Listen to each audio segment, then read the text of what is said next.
We'll go a long way to promote our Purple Heart project. Heck, we'll put our logo on just about anything. In fact, we'll even sign it for you. Zoom in. We are live. Howdy, folks. Today, a couple days ago, in case you don't know, Canada celebrates Canada Day on the 1st of July. And of course, all of our American friends. And we have an American in our presence. Scan. Say hello, Megan. That shirt, by the way, matches the flag. Is that intentional? Of course. So happy 4th of July. Hope you're all flying your flag. And if you notice our pucks, that was Jake's idea. Hope you like that little commercial we did for you. So in getting started, tonight is question and answer. So we got lots of questions. Hopefully we have lots of answers. Quick thank you. Yours truly, Spin. Behind the camera is Jake. Behind the video, the production is Frick Magic. Behind him is Rex. And off to the left is our American, Megan. Token American. Token American. So Jake, obviously Rex is, Jake's the cameraman. Rex keeps everything on the outside running right. Frick is responsible for all the things that go wrong. Yep. Or right. And Megan is watching for vets that have been to our class. We'd love to give you a shout out. Make sure you state the class you were in so she can spot it. She's also keeping track of donations. This is our question and answer that we do every other week. That very soon. Pardon? We forgot Luther. Oh, I'm sorry. Is he on? Yeah, he's here. Yeah. Oh. And of course, huh? Angie. And what about Super Dave? So I always have to say a shout out to the twins. Hi, twins. Neither one I would want to claim. This is Luther, retired Colonel Luther Sheely, who works full-time with us. He and Super Dave, who also works with us. Super Dave is a retired 17 years Navy, Army combined, combat wounded vet, came to our class, now works with us. He's here more than he's home. He's responsible for the last 3 classes each year, and Luther's responsible for the first 3 classes of each year. So when vets apply, these are their contact points, and then both of them come and work the class with us. Angie is Ken's cousin. Angie is responsible for our t-shirts. You'll see her face on our website. She's part of our team. She and her sister Lynn do all the packaging of the t-shirts, and we sell a lot of t-shirts, so they do a lot of work. And you'll always see Angie's little seal with her A. That's a seal of approval. Hello, Ange. And also we're making Angie's desk, her bed desk. That happens on every other episode, which are almost done. So t-shirts, we have 3. Wood is good, wood doing good, and the new one, wood for good, comes already wrinkled. Have they got the new logo on this? Mm-mm. No. The new logo is bigger than the old one, so it'll stand out even better. Help us raise awareness. This is not a fundraiser. We use this as a thing of awareness to help more people know about what we do. Our saws, 10% of our saws go towards our Purple Heart project, and half of the purchase price of our pucks go to helping support Purple Heart projects. It's a little bit, but. And by the way, these are going on sale. Jake thought, you know what, it's Canadian, it's Purple Heart. Sign it on the back for you, just something for you to have on your desk. Maybe just to raise the conversation. What is this Purple Heart thing? So, before we start, I got a big announcement tonight. Big, huge, massive. 2 announcements. I thought you might like to see this. So we got our shipment of wood from Mel. From what? Dope. Wood dope. From Mel. Now I'm going to do a little bit of a commercial for you. If you go up, nope. Shoot. Where is? Oh, it's out in the other room.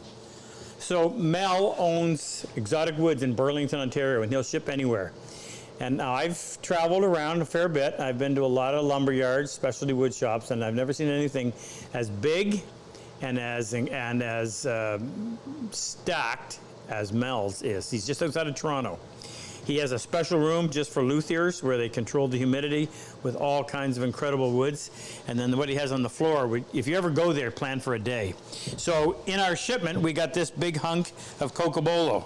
This will be turned into some saws. Now, I'm really impressed because I cannot find a single check on this. The bottom side. Is there? The cut side? Oh, yeah. Well, hopefully they don't go very deep. I know this is, what did he tell us? This has been hanging around for a long time. I typically wouldn't buy something this thick because it would never be dry, but apparently this is. So we'll slice that up and make saw handles out of it. That'll be fun. Don't want to tell you what it costs. Might scare you.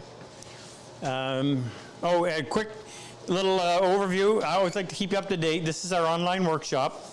I'm going to tell you this, tell you every time. If you're interested, we film 3 45-minute episodes each week, Monday, Wednesday, Friday, supposed to be. But Frick, did you get today's up yet? Last night's? No. But it will go up tonight. Yes.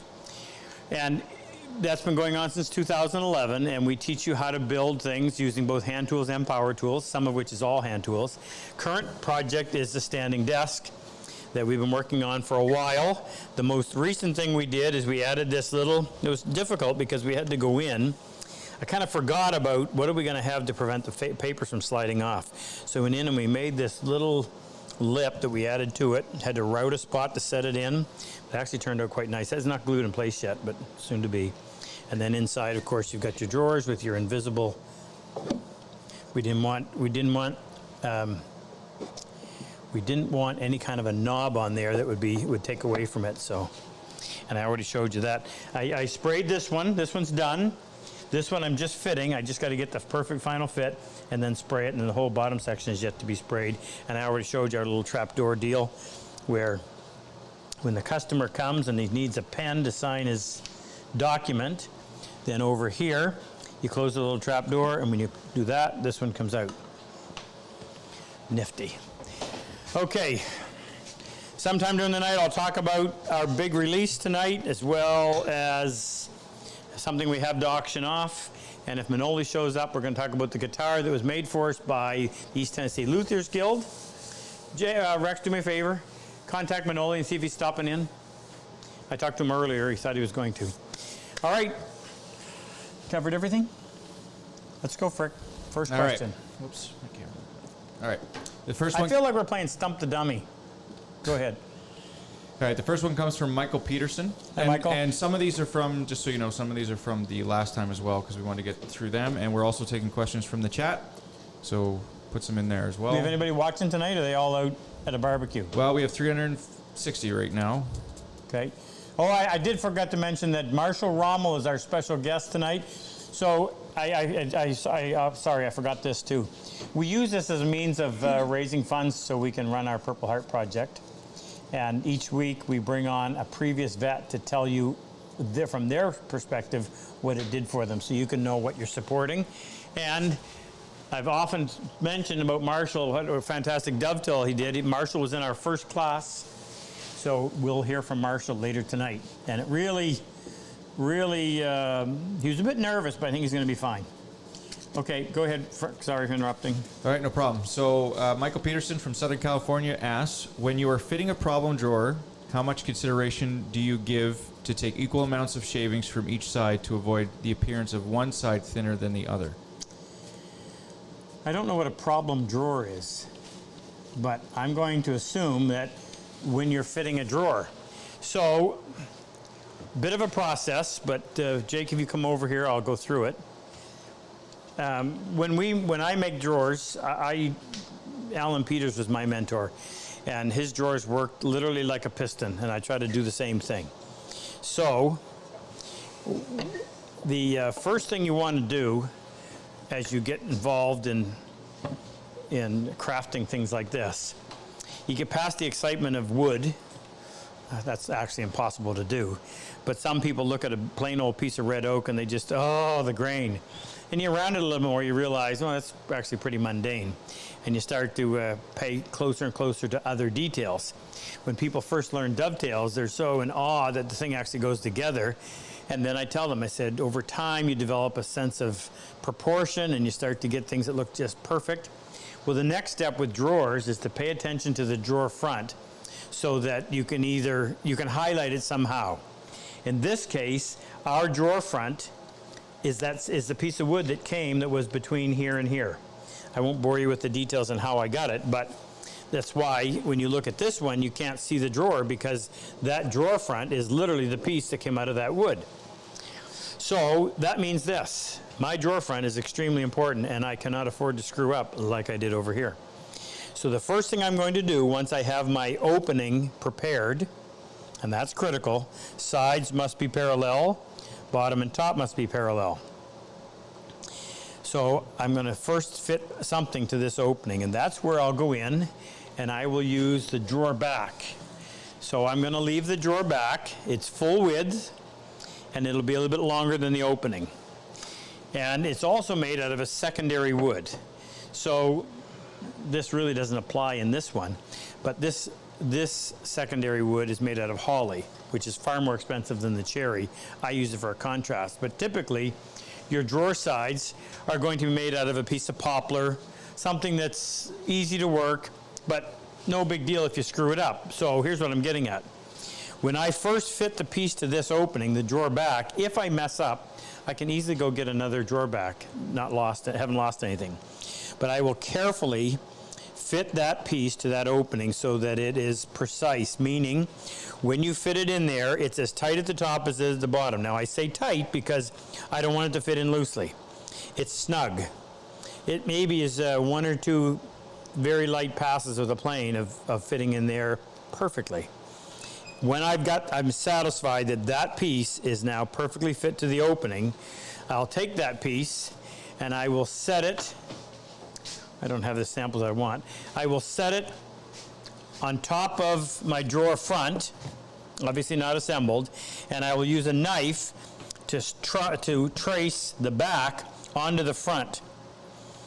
Then I'll go over to my shooting board, and now instead of having to more or less do it trial and error like we did with the back, I will carefully shoot right to that knife line so that I make the drawer front an exact copy of the drawer back. And now I have two pieces that fit the same way. My next move is to assemble the drawer, cut the dovetails. So after I have taken my drawer sides and I have fit them to the opening, top to bottom, and cut them to length, I'm going to go in and with my marking gauge, which by the way is the topic of this month's, excuse me, pardon me, no COVID. Our marking gauge is the topic, or the uses of a marking gauge is the topic of this month's newsletter. And if you have not subscribed, you are missing a ton of information that Luther works hard to produce. So there'll be a link. He'll put a link on there where you can access it. It is information rich. It is not a marketing tool, although we do advertise one product each time. The majority of it is all information. You know what I could have used was this. It would have been an even better example. But anyway, I'm already onto this one. So I'm going to take my marking gauge, and if this was my drawer side, I would set my marking gauge to represent a little less than the thickness of the drawer side. And that would then be used to mark the front and back, the two faces of the drawer back. And with a half blind, it would be used to mark the inside scribe line on the drawer front. Now, because it represents a little less than the thickness of the drawer, when you assemble the drawer, the joint will bottom out. What I mean by that is this part will be tight to the bottom of the socket, and when finished, the drawer side tails will be sitting proud of the ends of the pins. Because you remember, the ends of the pins, both sides, represent the exact width of the opening. So in this condition, with the drawer side sitting proud on both sides, this is actually wider than the opening.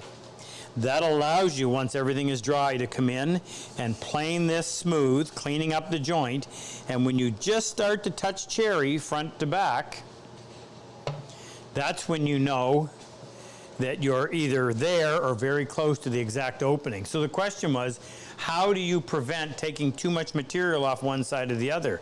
Well, you plan for that. Your drawer front and your drawer back fit the opening. You set your marking gauge to be the same on both sides. So once you've taken off enough of this material that you're touching the pins here and here, and touching the pins here and here, then you're just a few swipes away from this thing fitting exactly the way you want it. So there should be no reason that you ever end up taking off more on one side than the other. What? And the amount that you remove to fit it precisely wouldn't make... No. It's minuscule. I mean, when we do it, we're taking half thou shavings off at a time. And if you haven't watched an episode, poor Jake's had to film all this, but it is painstaking because we might spend an hour fitting a drawer, maybe more, because you can continue to take it off, but you can't put it back on. So once you've taken 2 passes too much, you've lost that perfect fit you were looking for. Some may be satisfied, but we're not.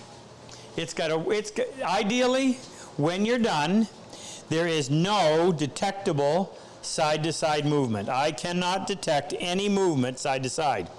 You have to allow a little top to bottom for a seasonal expansion, but none side-to-side.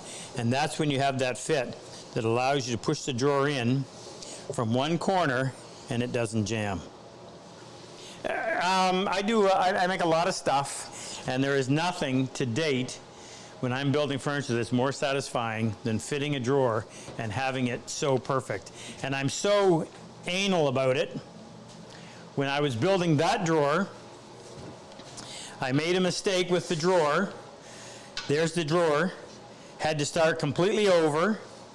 In fact, in order to maintain that look, because that piece was so critical, I had to take, this is the original piece, you can see, but you can see the same grain pattern.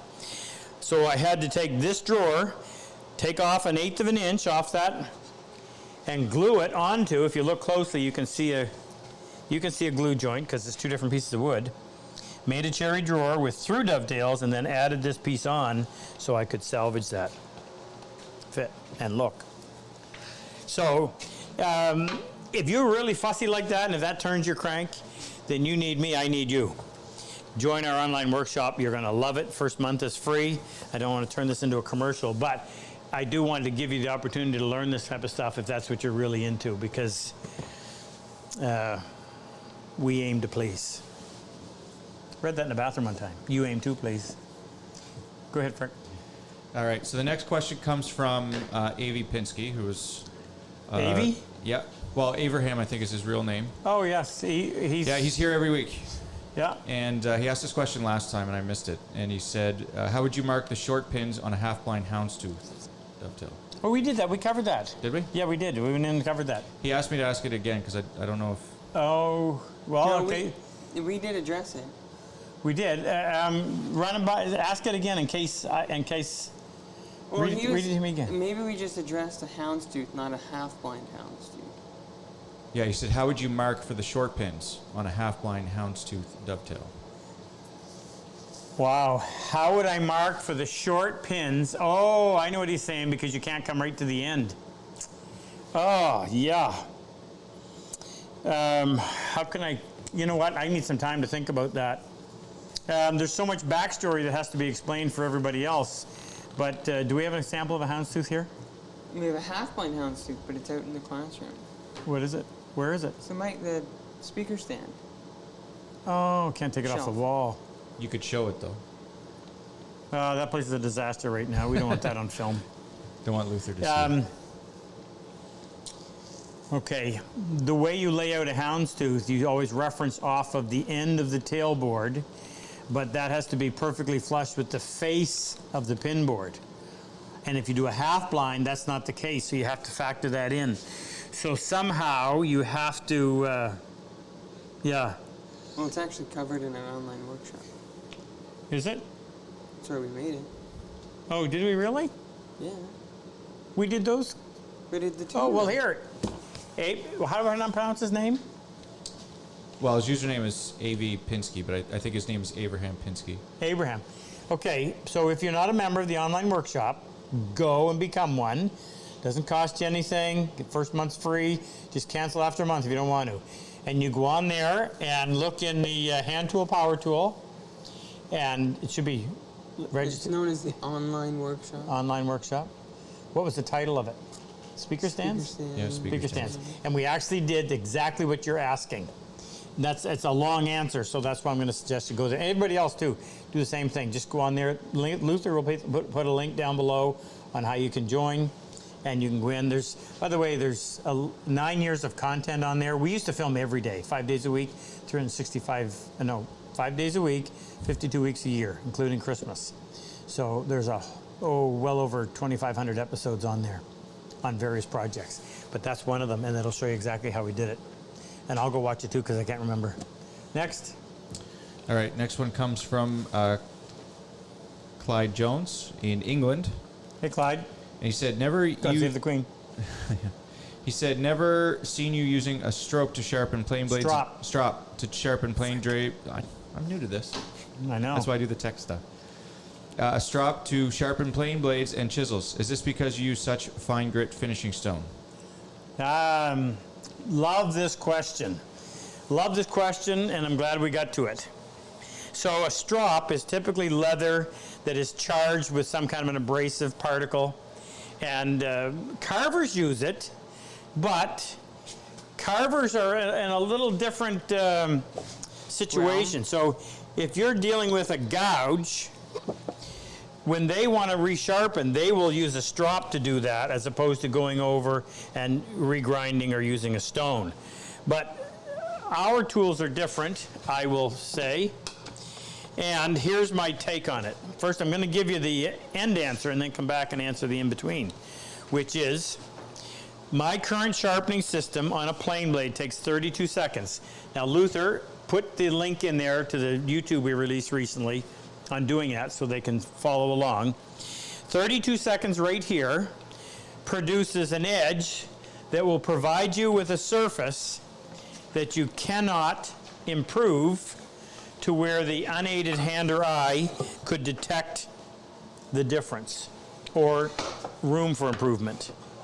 If that's the case, 32 seconds, remember, then that begs the question, why would you do anything different? Now, some may say, well, because of the cost. Well, the cost, true enough. However, if you take the cost of those stones and you divide it by the number of years that you're going to get out of it, it becomes chump change.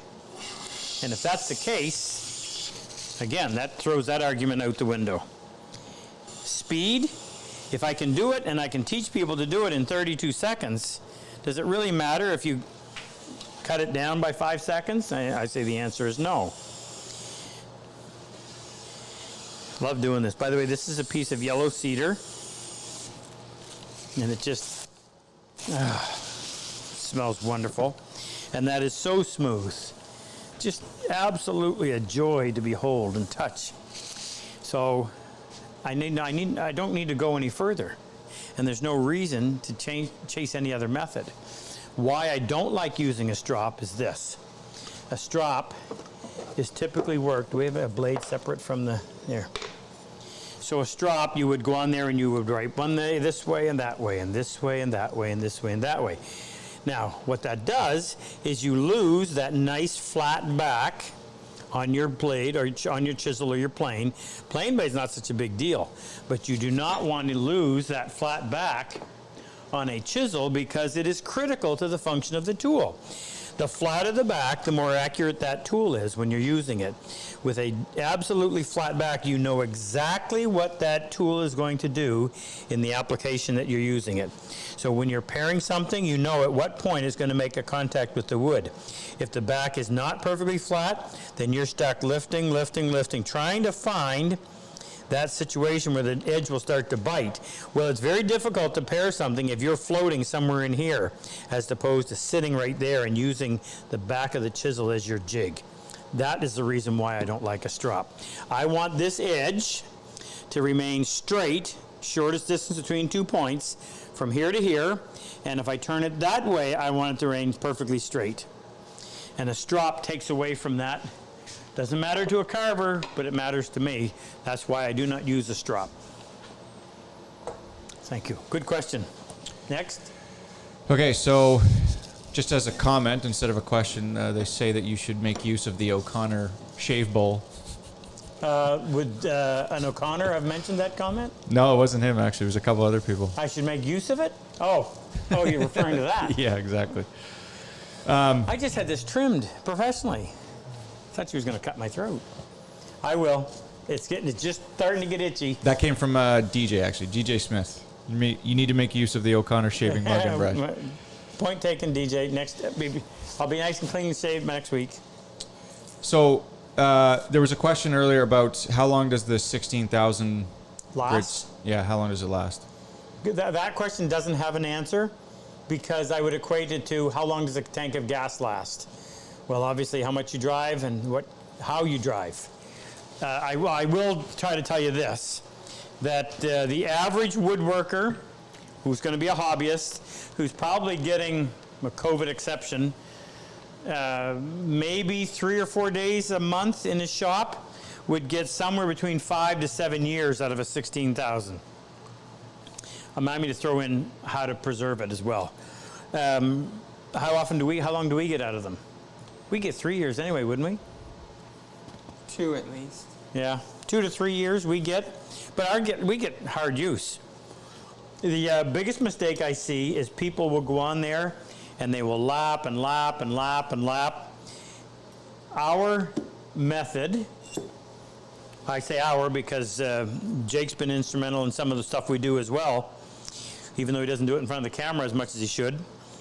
Our method is keep it flat all the time, so before every use, stop and flatten it. That's a 3-second procedure. And a 3-second procedure takes a minimum amount of stone off. If you let it go and you're lapping and lapping, you're going to wear it out sooner than it should. So you can get a lot of life out of them. Good question. Next. Okay, so Matthew Carter wants to know. Where's Matthew? Doesn't say, because this one's in the chat. All right. Oh, he's from Australia. Oh, mate. At least I didn't say put another shrimp on the barbie. Yeah, I was just going to say that. I didn't say. Can you ask Rob if he has any tips on maintaining focus on large projects, as I find myself rushing at the end to get it finished? Oh. Focus on large projects. Oh, I'm a terrible one to ask. Next. Yeah. It does it as a hobbyist. Well,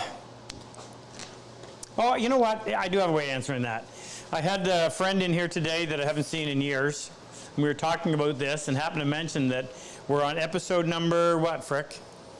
192? 192 episodes. I don't care. This is not a destination, this is a journey.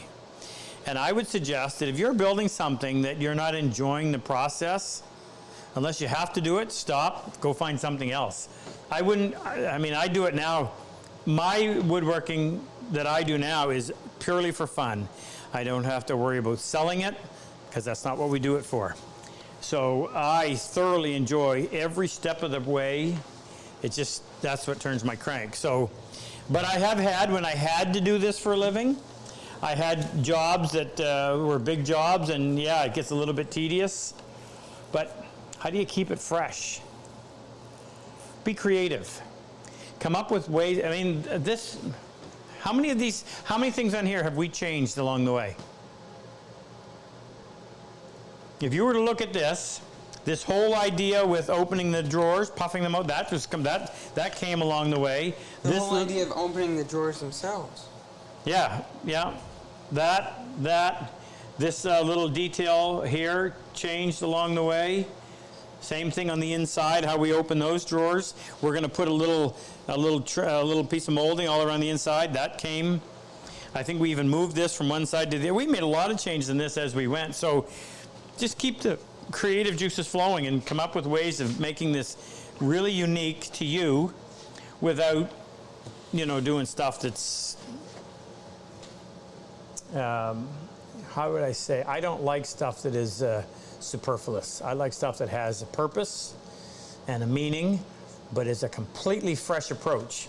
When was the last time you saw a drawer that was intended to be opened by having a little air pressure push the drawer open. That's unique. Come up with stuff like that. So keep watching, join our online workshop. We're there to help stimulate in you ideas so that you can come up with this stuff on your own. My job is to teach you the technique, and as you learn the technique, you can start to apply stuff that you wouldn't have otherwise known how to do. So, my job. Coach, your hand to a coach. Good question. Next, Fred. All right, next one comes from Grayson Smith in Dillon, South Carolina. And he says, Rob, how do you secure awkward or long boards at your bench to cut dovetails or tenons and still maintain proper sawing posture? Oh, good question. My last shop was great. My last shop was 2 stories. And my bench was in the top story, so I had a basement. And right underneath, this is a possible solution, right underneath my shoulder vise was a trap door that I probably modified and made bigger numerous times. Every time I had a project that was a little bit bigger, I had to go back and redo the door. But you would lift up open the trap door, and I could cut dovetails at the end of a 12-foot board. I think I could cut dovetails on the end of a 12-foot board at this height, which was fantastic. So you would simply just drop it down in there, get it set, lock it, and away you went. It was great. Now, the first time I had a situation where I was cutting dovetails on something really long, it was on the end of this tool tray on my other bench that's in the other shop. And it was at BYU, main floor shop, had no way of doing it. So here's what I did. I stood on another bench, and I secured the piece with various, you almost have to be what do they call them? Scaffolding rigger in order to do this. But by standing on another bench, I had it at the right height, and I secured it from a lot of different things, clamps on the walls and boards, so that I could cut it in that place. Now, I've tried setting it on my bench like that and trying to cut this way. No, that was not my style. So if I was in here right now and I had to cut something on the end of a 6-foot board, I would clamp it in here, and then I would rig up some kind of a framework so I could stand on something that was nice and secure, and I'd be able to work on it so that it did not move at that height, that perfect height. And I would go to great lengths to figure out a way to do that in order to do it. So figure out some way of supporting it so that you're cutting at the exact height you want.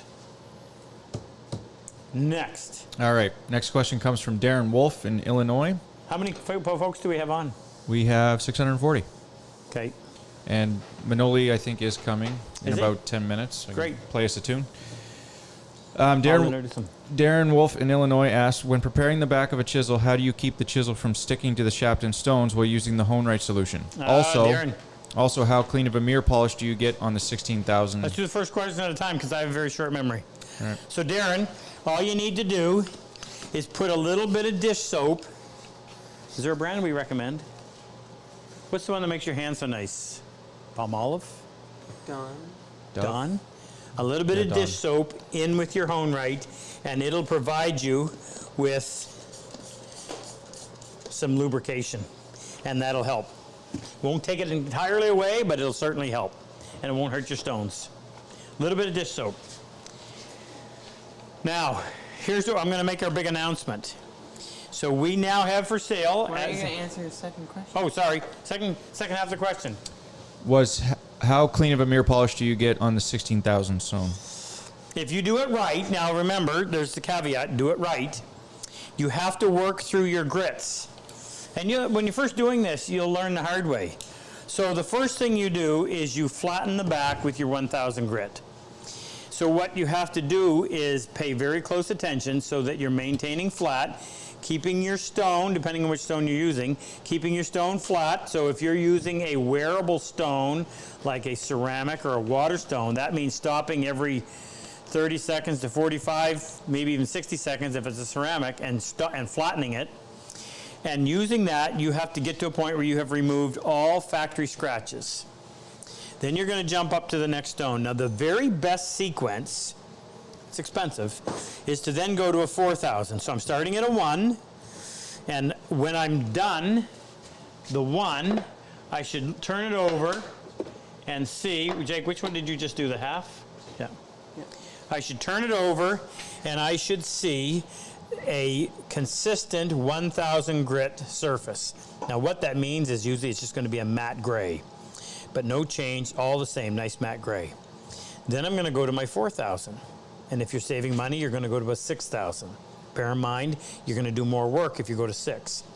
The 4,000 stone will chase away all the 1,000. So what you essentially have to do is you have to put your 4,000 grit scratches at or below the bottom of your 1,000 grit scratches. And that'll change it to a different color of gray. And once you're done all of that, you're going to go to your next stone. Logically, would be an 8,000. And you're going to use your 8,000 grit stone to chase away all the 4,000 grit scratches. And again, you're going to get the bottom of the 8,000 grit scratches at or below the bottom of the 4,000 grit scratches. And finally, when that's done, you're going to go to your 16. And when you go to your 16, you use it to chase away all of the 8,000, so you end up with this. Now, if you get there and you still see scratches, more time on the 16 is not going to solve the problem. If you want to get it done quickly, you have to go all the way back to the 1,000 and start over. 1, 4, 8, 16. And the problem people encounter is they don't spend enough time on one of those progressive steps, and they expect the next finer one to get rid of them when they really can't. Now, I said 1, 4, 8, 16. The 4 and the 8 grit stones are only ever going to be used in preparation of the back of the chisel. Have they been able to, have you got a good shot of that? This is great. This is a, Jake does this, and for some crazy reason he enjoys doing it. And I'm so happy that he does. We did a video recently on top 10 gadgets in the shop, and somebody suggested that they needed a Jake. I have a Jake. So, Jake, you out for rent? Not for that. No? So, I typically recommend, because the 4 and the 8 are only ever used to do the backs of your chisels, and that's a one-time deal, you're never going to come back and redo this. Now you get 2 stones that are never going to get used.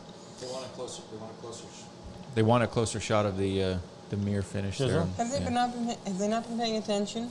Now you're being lectured. There was a reflection that showed his apron. Do you want me to twist it around? No, look, I can see your apron in the chisel Can you? back. Okay.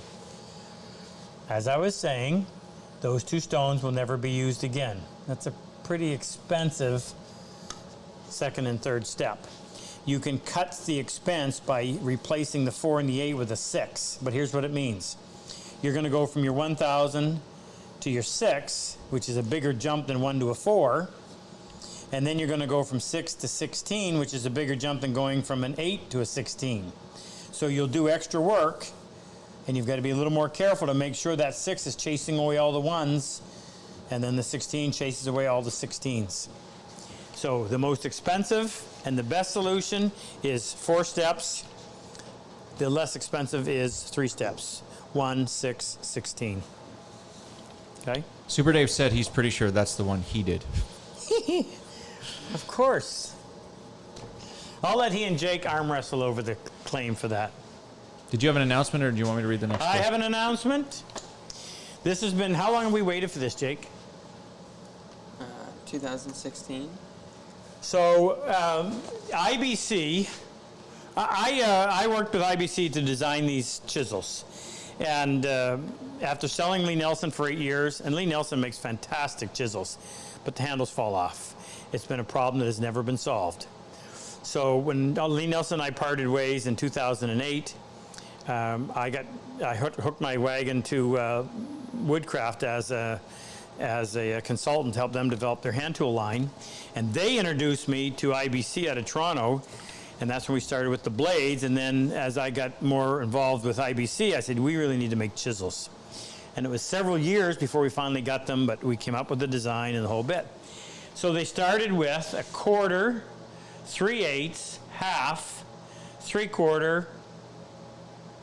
5/8. No, I'm sorry, 5/8, 3/4, and 1 inch. But the 1/8 inch was missing.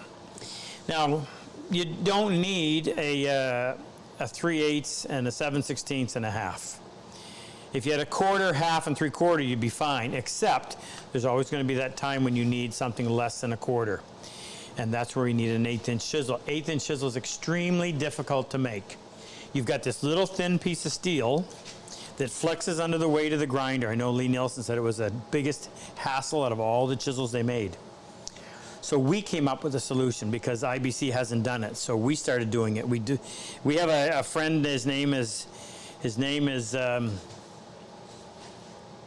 Some friend you are. Wilford. We call him Willie. Willie is 78 years old. He runs around here like he's 77. Okay, 57. He's in great shape. You'd never know he was his age. He's a retired fabricator, and he does all these little jobs for us that we don't have time to do, and it takes his brain power to do it. Well, Willie came up, between Willie and Jake, they came up with a jig to make our 1/8" chisels. Now, I'm going to give you a little commercial here. If you haven't bought one of our CBN wheels, these are ones we have custom made, abrasive on 3 surfaces, 80 grit. The big advantage is these things cut with how many times the speed? Give a conservative guess, 8 times? 8 1/4. 8 1/4, not 8 1/3. At least 5 times faster than a traditional grinding wheel. They cost more? Of course they do. But stand in front of a grinding wheel for half an hour, putting a new primary bevel on, and you'll appreciate the value of it. And they cut so cool. And I don't mean cool as in neato. I mean cool as in absence of heat. Because these things are a big, massive hunk of steel that weighs, have we ever weighed them? That's more than 5 pounds. I would say that's 10. What is it, Rex? Human scale. More than 10. You think? Oh, yeah. Then more than 10. So it's a 10-pound hunk of steel. My point is this. Are you familiar with weights, Rex? Oh, yeah. It's a huge heat sink. And instead of the heat being all forced into the chisel like on a regular stone that is so porous, the heat goes into that. And it's amazing. You never have to dip the tool. So here it is. And let me tell you the big advantages. We start with a 1/4" chisel. If you have ever tried to lap the back of an 1/8" chisel, imagine trying to go forward and back on an edge that's that narrow. Because what happens is this. When you have such a narrow chisel, you have to compensate for the narrowness by increasing the height. So you got this big, tall, it's like trying to lap something like that. It's constantly wanting to roll over on you. Well, because we start with a 1/4", you've got all of that reference to help keep it nice and flat. And the same thing when it comes to grinding. When you're grinding your primary bevel, if all you've got to sit on is that little area, it's very difficult to keep it from tipping one side or the other. So when you have your 1/4", you've got that much more surface area. Now we've maintained, so Wilford grinds these for us, and we pay him a handsome sum, I might add. That's why these are going to be expensive. Have to be done slowly, even with the CBN wheel. We don't want to burn them. It maintains the side relief angle that you need to get in between your tails and your flat little landing right here so that you don't cut yourself by having the bevel go right to the back. IBC, we have that little landing in there. So we now have enough of these. So they're up on the site. You can order them. How much are they, Jake? They're not up yet. They're not up yet. They're not up yet. Luther wanted me to remind you of that. So this announcement's a little premature. Oh, I thought they were. No. When are they going to be? Tonight? Ask Luther. Luther, would you kindly answer that question? Available in both walnut and maple. We have the Limited inventory. quantity. What? Limited quantity. Well, we know what the response is going to be. So if we had 10,000 of them, they'd be limited quantity. But they will you can watch only this. buy them while they're available, though. You're not We're back not ordering. taking back order. Yeah, remember, he's 78. So we can't pressure him too much. But I'm just watching my love of my life being pushed by Rex, by the way. Oh. It's not here. So I thought you were talking about Rex. there we have them. So just keep watching the site. I'm sure it'll be within 12 hours they'll go up. And one final thing is we finally have our panel gauges in stock. Fantastic. We've made a few changes. We make the beam out of torrefied maple, so it's nice and stable. It doesn't move. That allows us to maintain that close fit. And these are a real pain to make because the fit between the head of the tool. Somebody freaked out the other day because I used that as a hammer. I said, if my square can't handle that little tapping, it's the wrong square. The fit between the head and the beam has to be precise enough that when you lock it, it doesn't allow it to wiggle and twist. Has a Cocobolo wedge. It's got a little round piece on both ends so it doesn't fall out. You can use a pencil on one end. You put your pencil in there and then just tighten that up and it'll hold your pencil. That's for doing a rough cut or a rough measurement. And if you're using it with the round cutter in the opposite end, then you have your rabbet sitting on that side. Otherwise, you're going to take it off, turn it around this way. Your wedge slides in a little, you wouldn't call it a mortise, a groove that's been cut. Now you turn around that way when you want to use your pencil or pen and your rabbets. Your rabbet is there so that when you're running along your edge, it doesn't roll on you like this. It sits right in there like that. Okay, so these are up on the site now? Yep. Yep, these are available for sale. Limited quantities. Yeah, of course. Happy to finally have them, and our pucks will be up there shortly as well. All right, is Manoli here? Yeah, see, just let me, hey, you get the guitar out and get it all. He's doing it. Oh, you do it? Okay. Tell me when you're ready. Which one do you want me to use? Which one? Which one do you want me to use? Mine or this one? That's, yeah, we got to use that one. It's for a, Right here? yeah, Still there. yeah, okay. So, let's do another question and then I'll introduce him. We got Marshall coming on too. It's going to be a fun night. This is our 4th of July celebration. Did we get fireworks? No, we didn't. Oh, man. You do? Yeah, give me another question. All right, yeah, I got one here. Actually, there's quite a lot of discussion right now On.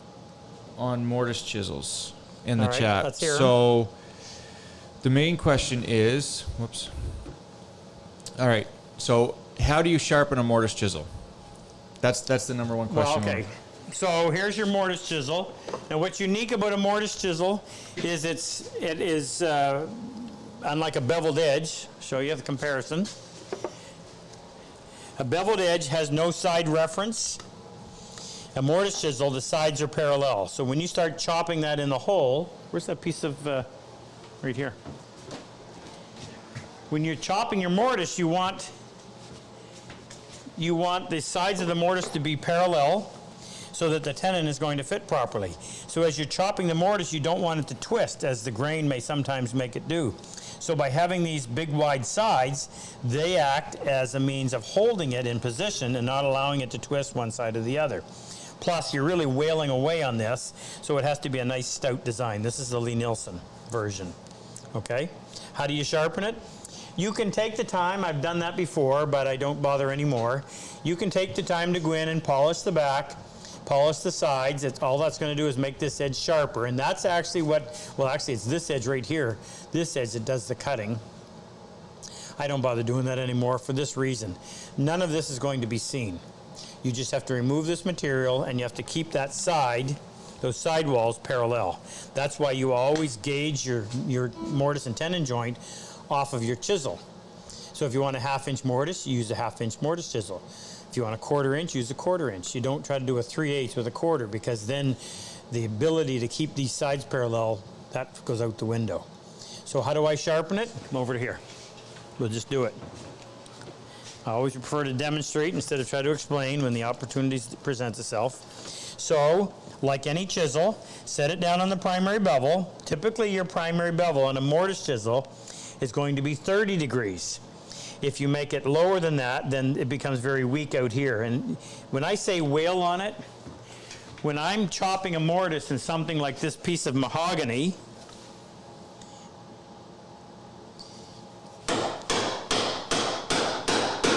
you're really hitting it. Now I can't think of a time when I would ever hit a beveled edge chisel like that. Maybe chopping tails, but even then, you're putting a lot more effort into it. So that extra force can overcome some of the less than perfect preparation of the edge. Now, don't take that too far. So here I am on my 500 grit stone or 1,000. Find your primary, raise up a little bit. If you're skilled, you can do the little circles, which just makes it easier. If not, if you're first starting, just go forward and back so you don't end up skewing the edge. You really want to keep that edge square because it makes it a lot easier to set it down beside your line and keep it perpendicular to the line. Once you detect a burr, come over to your 16,000, find the primary, come up just a little bit higher, secondary, tertiary, 3 to 5 seconds over here, flip it over, deburr, and away you go. Preparation time. Right now, the only mortise chisel that I would own or recommend is a Lee Nelson. I have yet to find anybody else that's making a mortise chisel that I would own. If you check them, they won't be square, they're parallelograms, they're everything under the sun. I don't believe in having them get smaller toward the top. I keep them the full width. Never had an issue. They don't get jammed if you use them right. So Lee Nelson's the only one. And the Lee Nelsons will come to you good enough that you can just sharpen the edge like I did and you're set, ready to go. Next question on mortise and chisels? No, that was the main one. That's it? Manolo, you ready? I'm ready, boss. Okay. So I go down once a year to the Woodcraft store in Knoxville, Tennessee, and teach classes. And I tip my hat always to George and Everett, because Everett was the first owner to come to me after I asked him to help us with our Purple Heart project and said, Rob, every time you teach this class, we will support one soldier. And he's always done that. George has come up and taken our class and has a real sense of what's going on. Well, there's a man that works there whose name is Paul Rigney. And Paul, he works part-time at the store. Paul's a Vietnam vet. And Paul said to me one day, he said, Rob, he said, he gave me a t-shirt. He said, if you'll wear my t-shirt next time you do a YouTube and give me a shout out, the next guitar we make, I will give it to you to raise funds for the Purple Heart Project. So true to his word, he organized what's called the East Tennessee Luthers Guild. And their first project was a guitar, and I don't have all the, I read it before, but there's some history to it. And it's, Manoli's going to tell you a little bit about it, but I have a friend named Manoli Kumbayas, and Manoli grew up with my younger brother, so I was always trying to keep them in line, but I didn't do a very good job. Anyway, so I know his father and his parents and his mother very well, family friends for years. And Manoli is a very accomplished musician. I don't think he's ever had any formal training, learned to play the piano, guitar, all just picked it up by ear. I don't understand these people. They're from a different planet. Seeing as the only note I could... I did have some piano lessons from a nun there at St. Vincent. Did you? Oh, good, good. So Manoli is a budding musician, and I asked him to come in and tell us what he thinks of this guitar, play us a few tunes, and if anybody is interested in bidding on it, 100% of the proceeds are going to support the Purple Heart Project. Our current bid is at $2,000. You need to know that. The neck was donated by, do you remember who I told you, Manoli? Was it Gibson? Martin, actually, Martin. it's quite similar to a Martin Yes. D27, I believe. Yeah.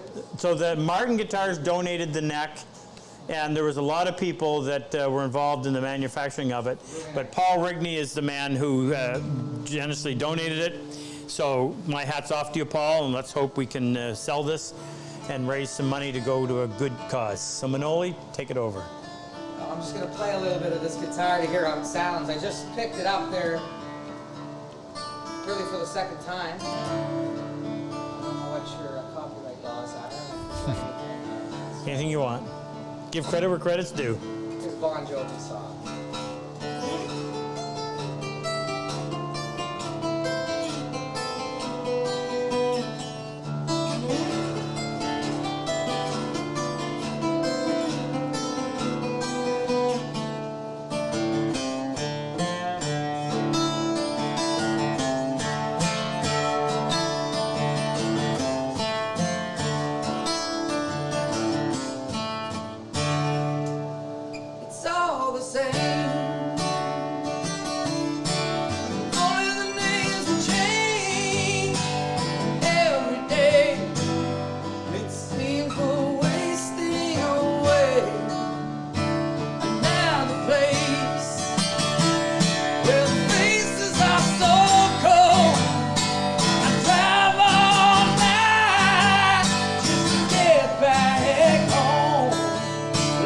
Cowboy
Very good.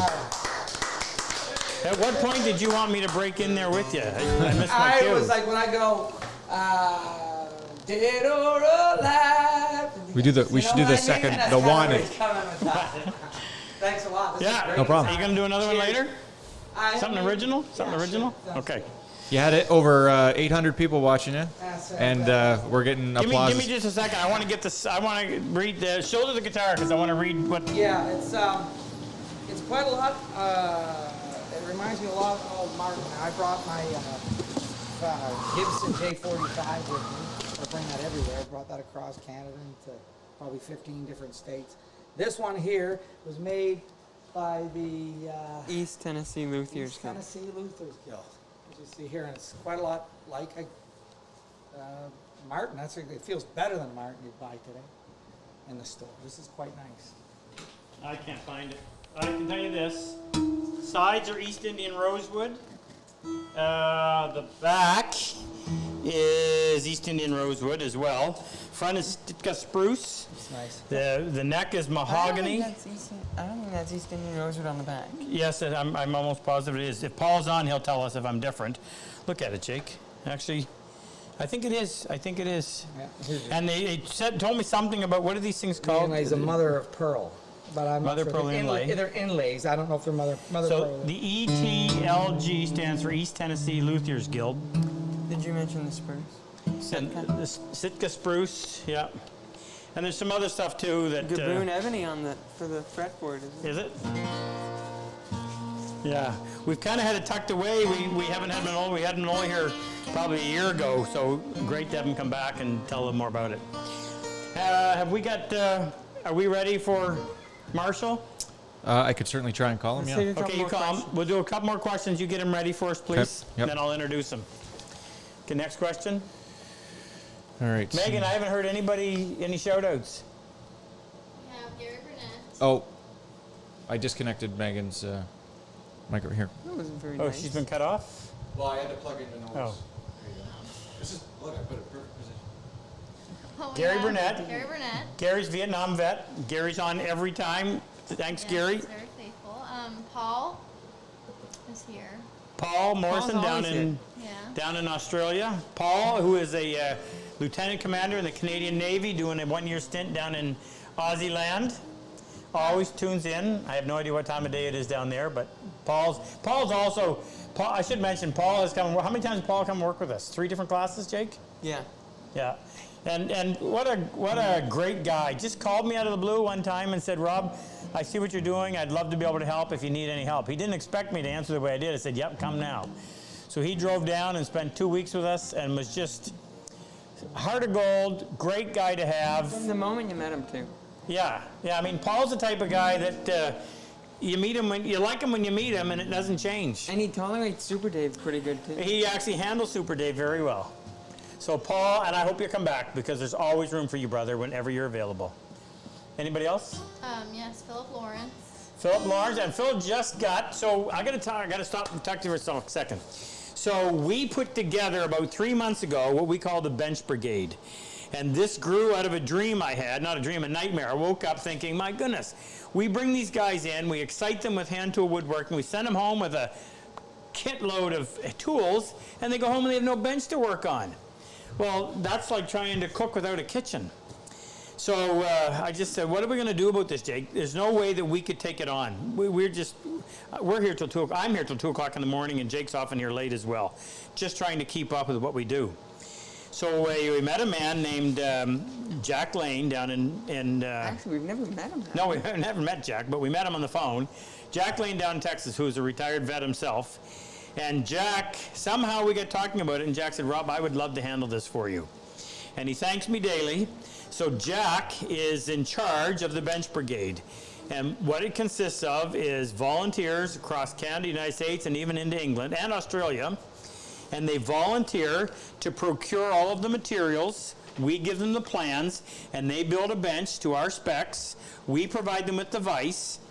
And they build the bench, and then they deliver it to the vet, hopefully close enough they can actually do it in person. So Phil Lawrence was the most recent. He got his last night, I think. Received his last night. I think that's our 4th bench that's been delivered. We were looking for 36 volunteers, and we had to shut it down at 85. It's like, okay, we got more volunteers now than we have vets. And of course, this COVID thing has screwed up all of our classes for this year. So, but yeah, so Phil, I'm glad you got your bench. I wish we'd had a video of it, but at least we have pictures. And if you go onto YouTube, onto Facebook, and search, I'm going to post the link right now. Frick's going to post a link. Actually, Phil's the fifth. Fifth? Okay, great. So you'll be able to go on there and you'll be able to see videos of these guys receiving their benches. And some of them,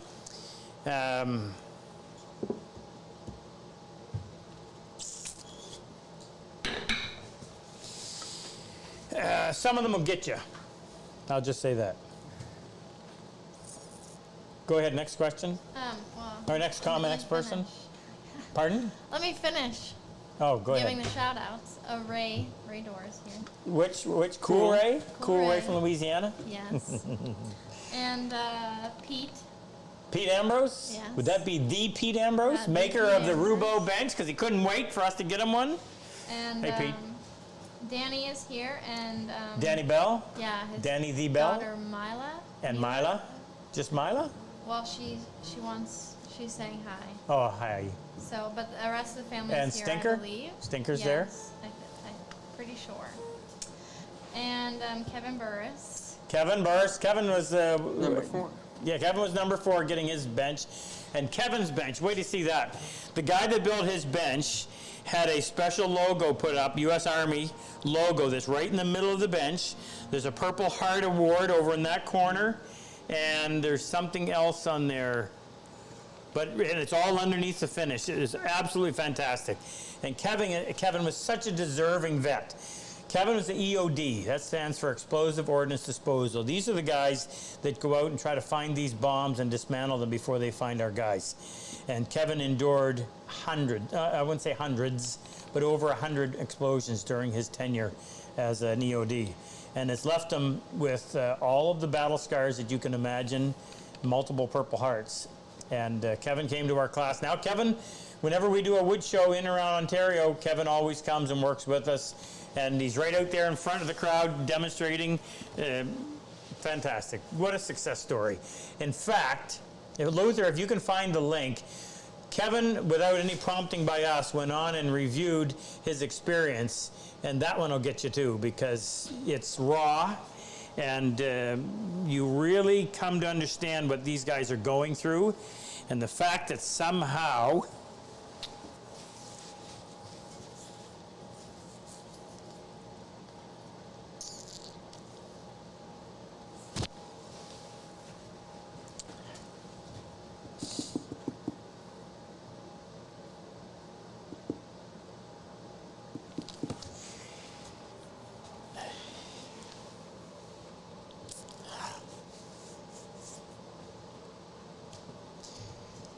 whatever we do here, and I always tell people I have no idea what I'm doing, but we're able to pull these guys back from the edge. And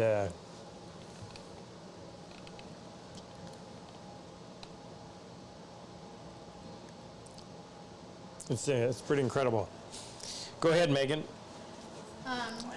Charlie Ray Charlie, is the last one I have, and then a man Yeah. among men. yes, Danny wants you to know that Felix misses you guys. Felix doesn't miss us. He only misses Dave. But he's got his kitty box, so. We'll have Dave come on. Maybe Dave should do next week. We'll get Super Dave to do next week. He'll be the vet that'll introduce, and he can understand all the mystery behind his relationship with Felix. Anyone else? So that's all I have. So far. Okay. Frick, are we ready? For what? Marshall? You said you were going to answer another question? Yeah, you were gonna. Okay, another question? Yep. And my microphone's going to fall off here. Okay, this one comes from the chat from Robert Battle. And he says, Roberts. he said, are dowels ever a suitable replacement for mortise and tenon joints? Do they offer the same strength in Never! something like Never! face frame construction? Never! They suck. They really do. They're a terrible option to a mortise and tenon. I don't know why anybody would ever use them, myself included. Sometimes. How often have you ever had a chair come apart and looked at a mortise and tenon? Compare that to how many times you've looked at a dowel joint and you're sitting there looking at it and you see all the glue in the bottom of the hole. If you think about it, I'm going to take a 1/2-inch dowel. Actually, I don't have a half. This is a 3/8. Now, that's all long grain all the way around, so that has good gluing surface. But when you put it into a hole that you've bored into the wood, this, by the way, is my pen that came from Tony, which is who's a combat wounded vet local that is coming to our class whenever we can hold one. Isn't that cool? It's made out of 308. 308 shells, back to back. Isn't that neat? So you have long grain here, and you have long grain here. This is all end grain. That's what you're looking at. And this is all end grain. So you really don't have a whole lot of long grain to long grain contact. So it's a far cry from a good mortise and tenon joint. But, and I was so disappointed. I had a commission where I replaced all the dining hall furniture for a private school here. 200 chairs and tables for such. I designed the chair, actually Megan's sitting on it, a prototype. And it's a combination of mortise and tenon and dowels. The mortise and tenon joints are on the high stress points between, can I see that for a minute? So there's a lot of stress on this joint. People are always rocking back on it. So this joint right here is 2 mortises that come through. There's a space in between that allows you to recover some strength to this piece. And the tenon comes almost all the way to the end. Same, this and this, same type of joint. Here are 2 1/2-inch dowels. People don't rock this way very often. Well, those 2 1/2-inch dowels go through that tenon into the cheek on this side. So they effectively lock this joint from ever coming apart because there are 2 dowels that have locked it in place. And I've gone out there and you wouldn't believe how many of these dowel joints have come loose. Just unbelievable, front and back. So I have very little faith. Like I said, you never see mortise and tenon joints typically coming apart on a chair, but you'll frequently see dowel joints. And that's partially due to the way they're done. If you just squirt the glue in there and put the dowel together, you're not going to get much. But I was meticulous about putting the glue in, taking a pencil and rubbing it all around so you had good coverage everywhere, and it still failed. So I can't think of any time that a dowel is superior to a mortise and tenon joint. Thanks for asking. We're ready. Okay. So now I'm going to introduce you to Marshall Rommel. So if you want a kid to grow up and join the military, name him Marshall Rommel. Marshall's from Washington, and this was his joint. One of the best dovetails I've ever had. First time he'd ever cut one. Great guy. Whenever I go out to Seattle, if we can arrange it, Marshall comes down and works with me and demonstrates, and just there to represent combat wounded vets. Really, really good guy, Marshall. So I asked him to come on, and from his perspective, without any coaching, he's going to tell you his experience. And he was in our very first class. So this was, it would be 4 years ago in November. So I think we've got him on, we have him on FaceTime? Yep. Okay. So we're ready? We're ready. Where is he? It's right there. Marshall! Take it over. Hey, man. I'll talk to you.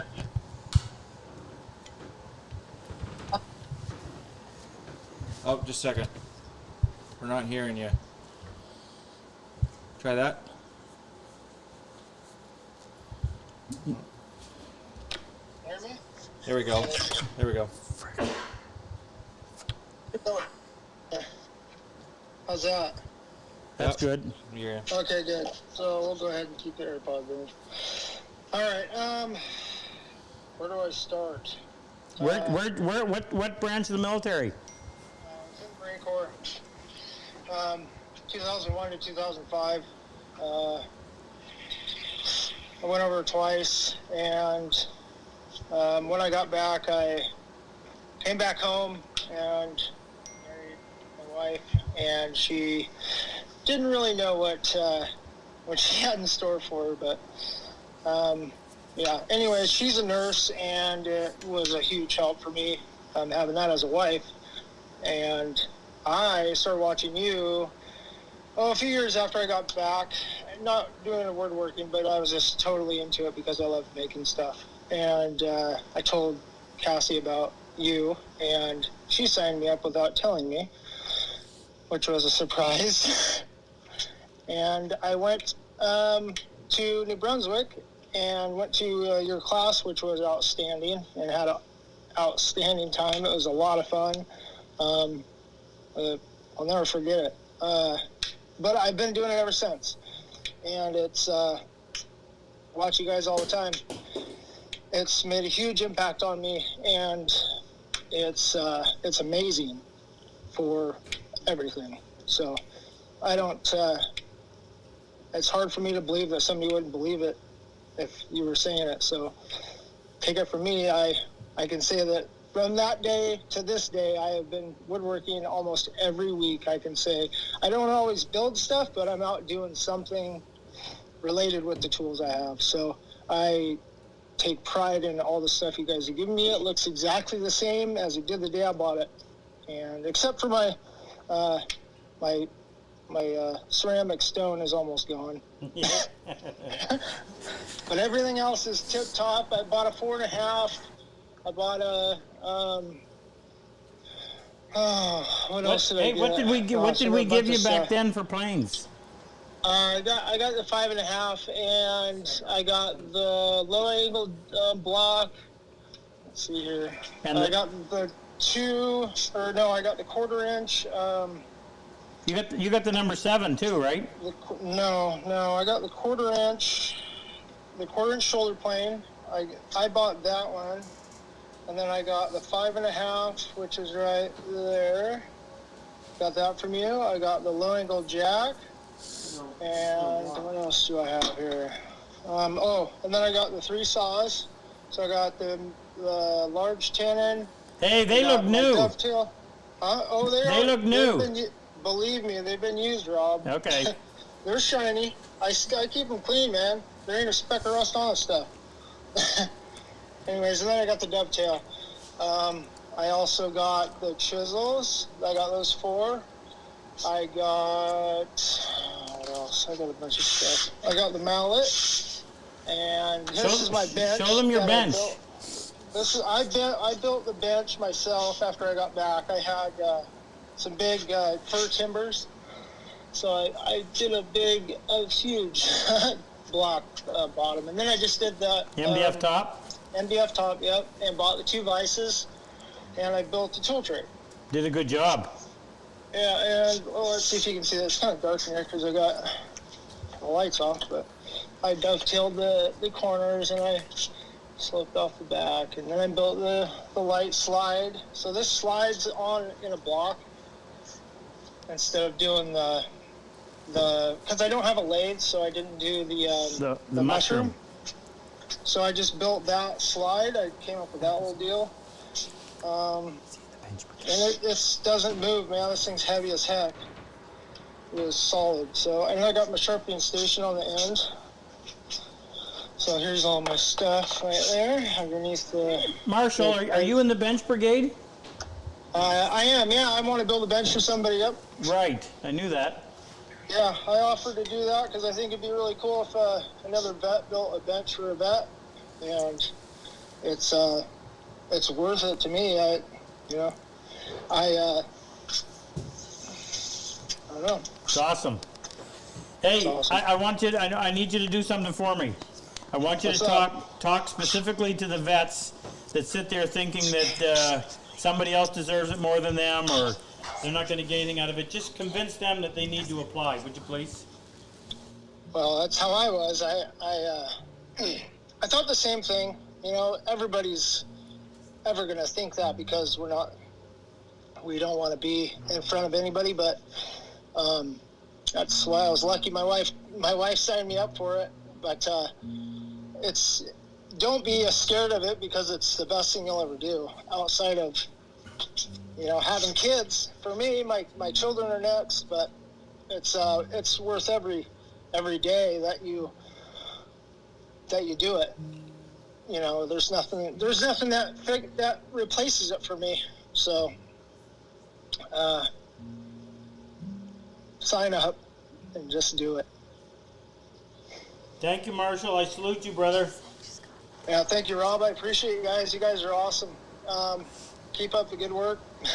I can't wait to see more videos. We'll do it. We'll be back in Seattle. We'll get together. Sounds good, man. Take care. Thank you for doing this. Thank you. Happy 4th of July, you guys.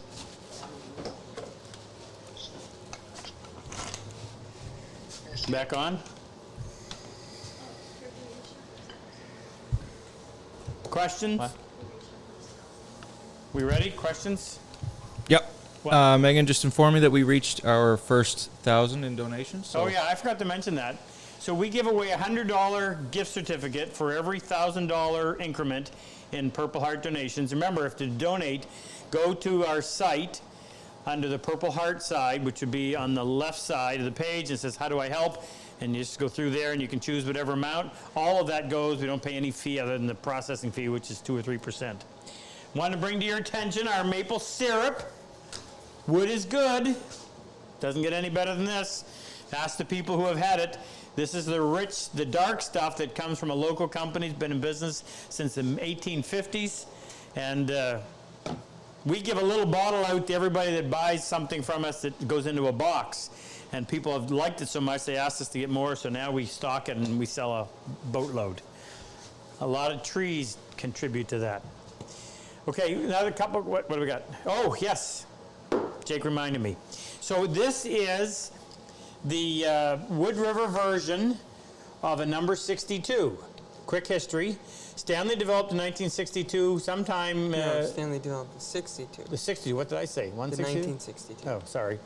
So Stanley developed the low-angle jack sometime around the beginning of the last century, designed for surfacing butcher blocks. It has an adjustable throat plate, so to close your throat, you simply move the lever, we get it tight, and then snug up the knob, and you're in business. Has a big, thick blade, low-angle approach. Blade sits at on a 12-degree bed, and it's a nice copy of it. Not my favorite. I prefer the 5.5, but we have one. We actually used it in a video that's going on YouTube sometime in the next week that we did today. We just took this out of the box not that long ago, so it's a brand new. Am I I got wrong? that out of the box for a month, for a Okay, year. but how many times have been used? 3 times. 3 times. So it's essentially a new plane. But it is prepared. All tuned up, ready to go. We're auctioning it off. If you want it, the highest bidder at the end of the night can have it. It'll be theirs, regardless of the price. No, nothing being withheld. How do they do that? Right there. Oh, you just go on there. Megan will keep an eye on it, amongst the other things that she's doing, and it'll be awarded to somebody at the end of the night. 5.5? No. No. The 62. The Wood River 62. You're not getting my 5.5. Pry it from my cold, dead fingers. Frick, question, please. Alrighty. This one comes from Bob Smee in Ottawa. I know, Bob. Hi, Bob. Can you determine the grit of old waterstones God with save no the Queen, markings? brother. Stop, say that again. Can you determine the grit of old waterstones with no markings? I'm sorry. Say, Determine the grit of old waterstones with no markings. Oh, We boy. had that question. Yeah, I think we did, Frick. That's an old question, because I remember answering it and saying no. The brown, if they're a rust-colored brown, they're probably made by King, and I think they're 1200 grit. If they're a Norton and they're gray, they're 1000. If they're white, they're 4000. If they're yellow, they're 8000. Next question, Frick.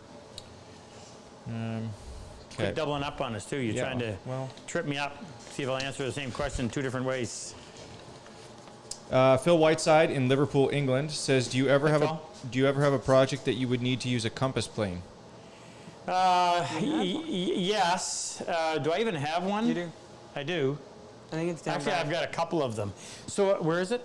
I think it's down back underneath the saw sharpener. Okay. So a compass plane has a flexible sole.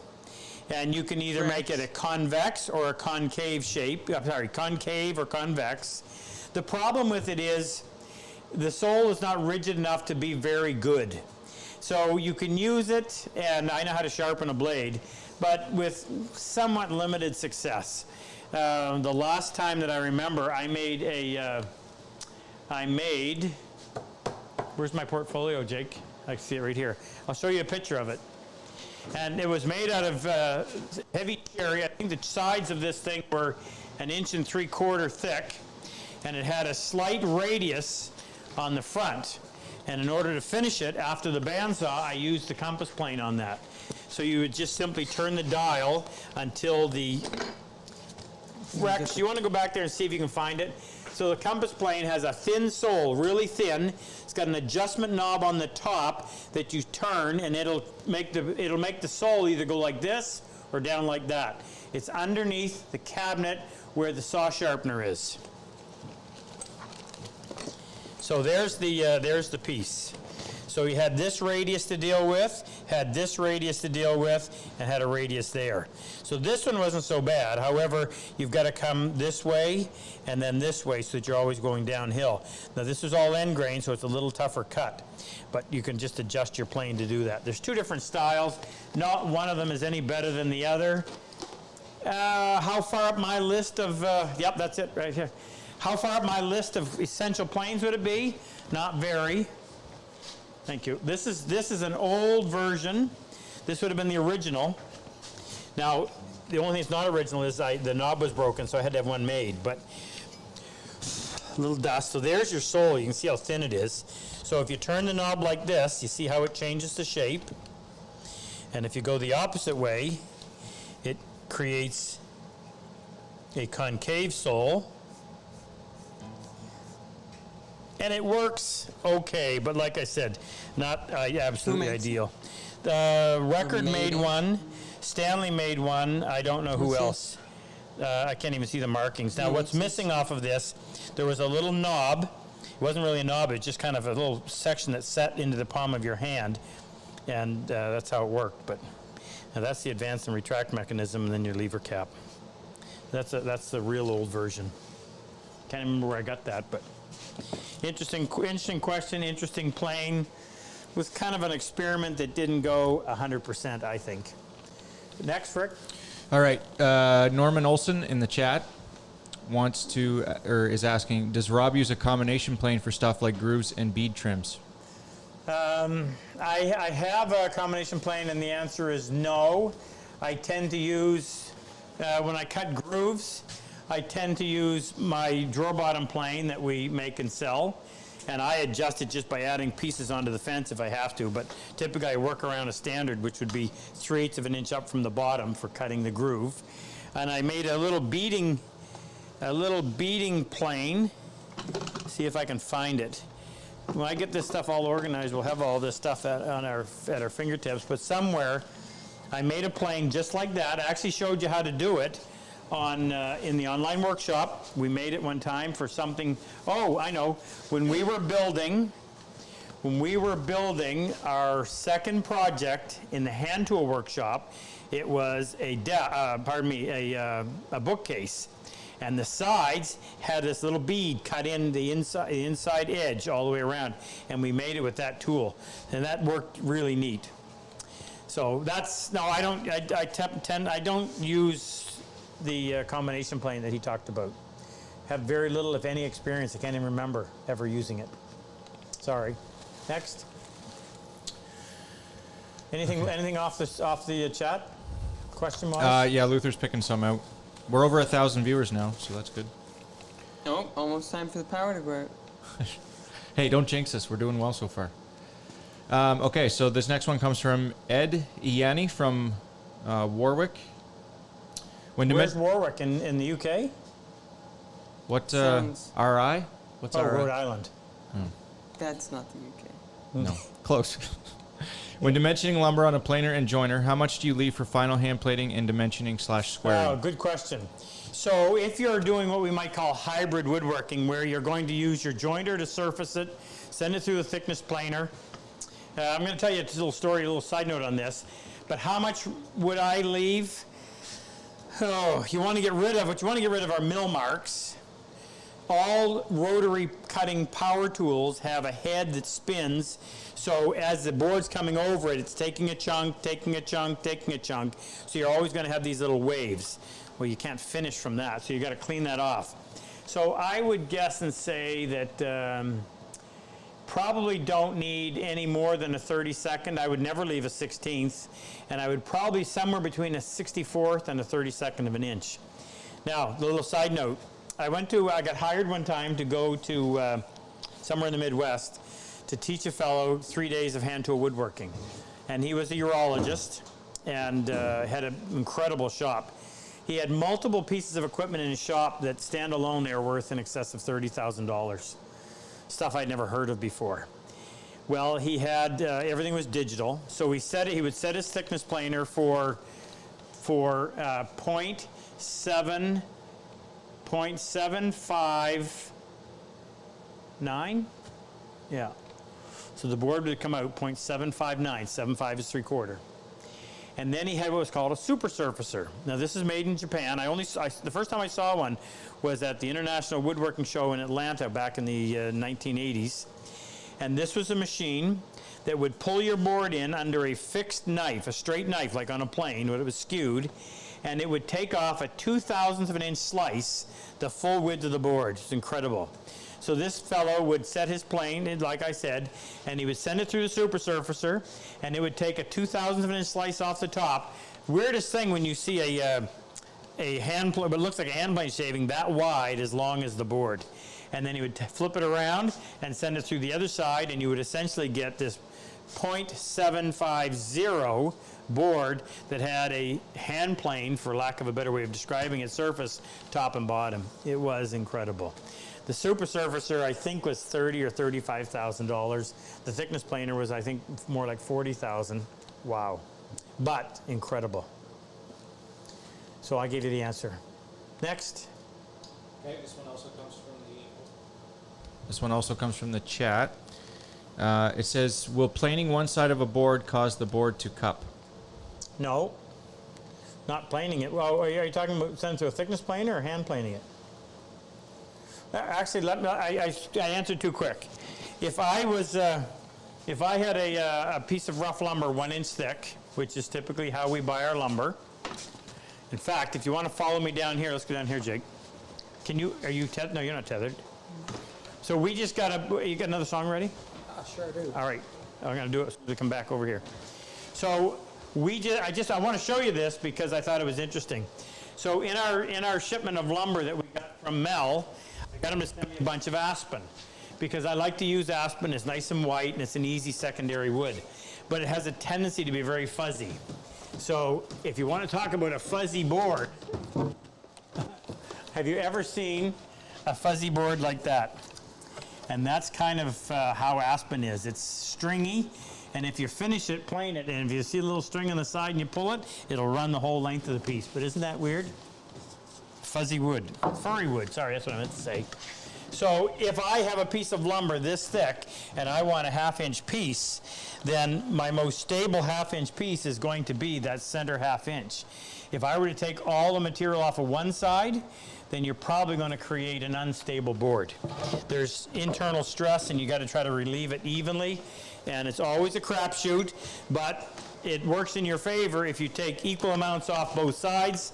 No guarantee that that's going to produce exactly what you want, but as I said, it's your best bet. All right, so I'm going to get Mo Manolo to come back on again. Do we have any bids on the guitar yet? Oh, they're on the fence. I've been paying attention. What are you going to play? Well, I can play. Did they enjoy his last one? They did. They loved it. Oh, wonderful. They loved it. I knew it. They also said that he should start his own YouTube channel. There you go. So we have 300 more people on now than his last song. All right, so let me give you a quick introduction. This is Manoli Kumbayas. Manoli's been, I can remember when Manoli was born. Been a friend of mine ever since he was born. I taught him in Sunday school. I didn't finish him off like I should have. But he grew up with my younger brother. And Manoli is a very talented musician who is completely self-taught. And he's in the process of recording some of his own music. Currently, I'm recording a couple songs with Paul Milner, who recorded Keith Richards' first solo album, and also recorded Queensryche, and we're at the studio in Canada. So we've done quite a bit of work. Put some gold records on as well. You know, you look a little bit like Roy Orbison with the glasses. Well, I'm feeling kind of like one. Yeah, it's good. Let's see if you, see if you Half sound like dead. him. I mean, the sun here on the river is fantastic. This guitar is really nice. And for all those who weren't tuned in before, this was built and donated to Rob. Just as we end, can you do something original for our last, our last? Sure. Not right now. I'm going to do some more questions. We go until the 9 20 o'clock. more minutes. So we'll save you the last couple minutes to do something original. All right, thank you very much, Rob. I appreciate Hey, that. my pleasure. If you're interested in the guitar, Paul Rigney of the East Tennessee Luthiers Guild, his guild built it, donated it to us to auction off as a Purple Heart fundraiser. And the current bid stands at $2,000. And if somebody beats it tonight, we will award it for whatever that is. If anybody's interested in this number 62, highest bidder at the end of the night gets that.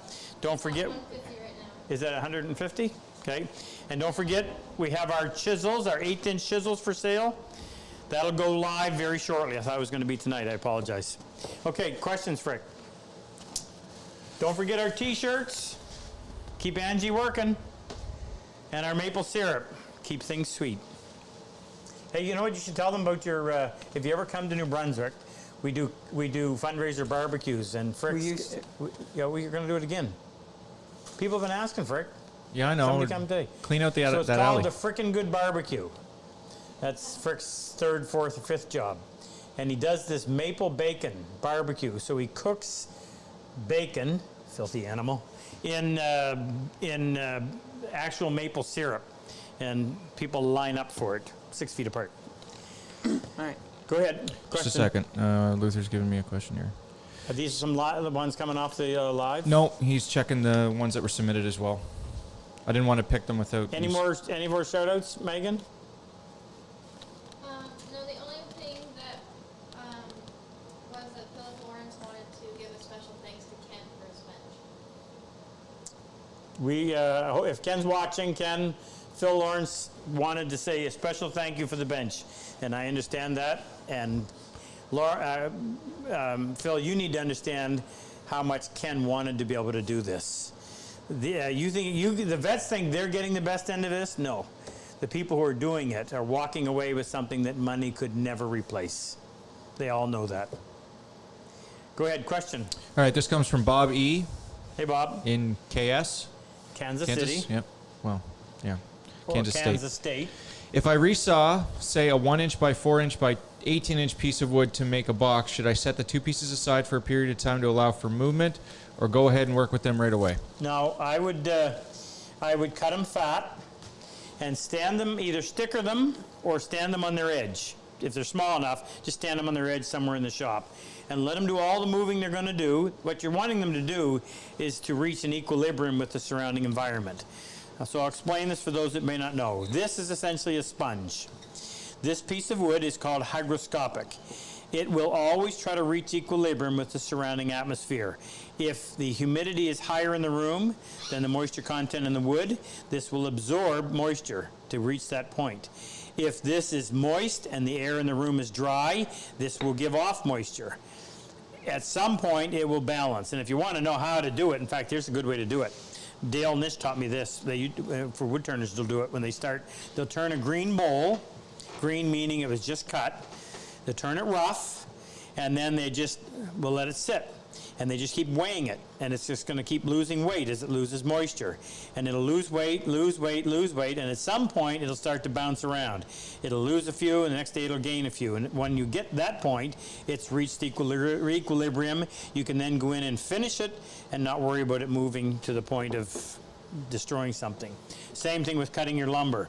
If you're using a small box, just take one of the pieces and weigh it. You need an accurate food scale, something that's going to give you several numbers past the point. And just keep weighing it until it stops losing weight and starts to bounce around a little, and then you know you're dry. That's probably a more accurate way to prepare your wood than using any kind of a moisture meter, I would think. That's a good tip. Thank you, Dale. You never want to work with moistly wood. Moistly wood? You Go know, ahead, moist. Frick. Crickets? Crickets on that I one? played the rim shot. Here we go. Okay, just a second. Luther told me which one to ask. 160. Okay, so this one comes from Richard in New Jersey.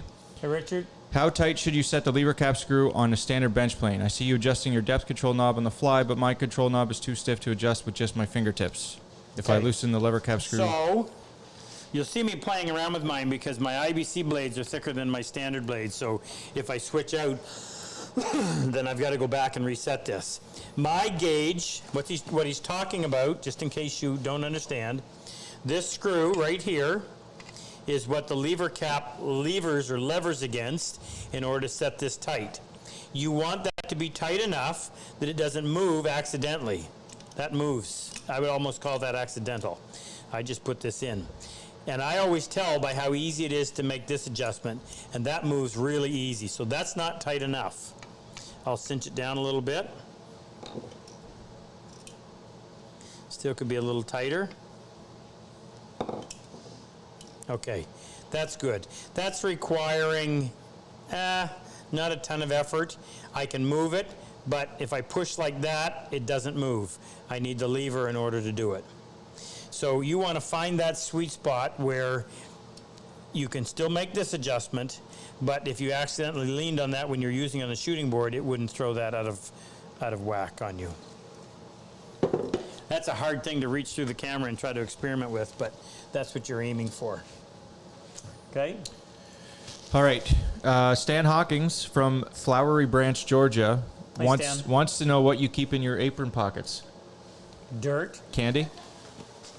Okay. What doesn't he keep in his apron? All right, this is very revealing. Wow, look what number one item is. What's that say? Rob Cosman's Magic Plane Wax. Where can we buy that, Jake? Whoa, look here. A Tajima, put in the link, Luther, measuring tape, which, by the way, is the best measuring tape I've ever found. Not only does it have a little cushion pad right there, so when you drop it, it doesn't bend the tip, but it also has very clear markings for those of you older than me, or as old as me, so you can clearly see front and back. I already took this out. Where does this come from, Jake? Same place as Same everything place. else. So this is our plain adjustment screwdriver. No taper on the back so that it fits perfectly in those brass screws and doesn't ruin them. Taped like a hockey stick so you can get lots of torque on it for those aging hands. I keep we make saws, dovetail saws every day, so that's a split nut driver that allows you to tighten the screws.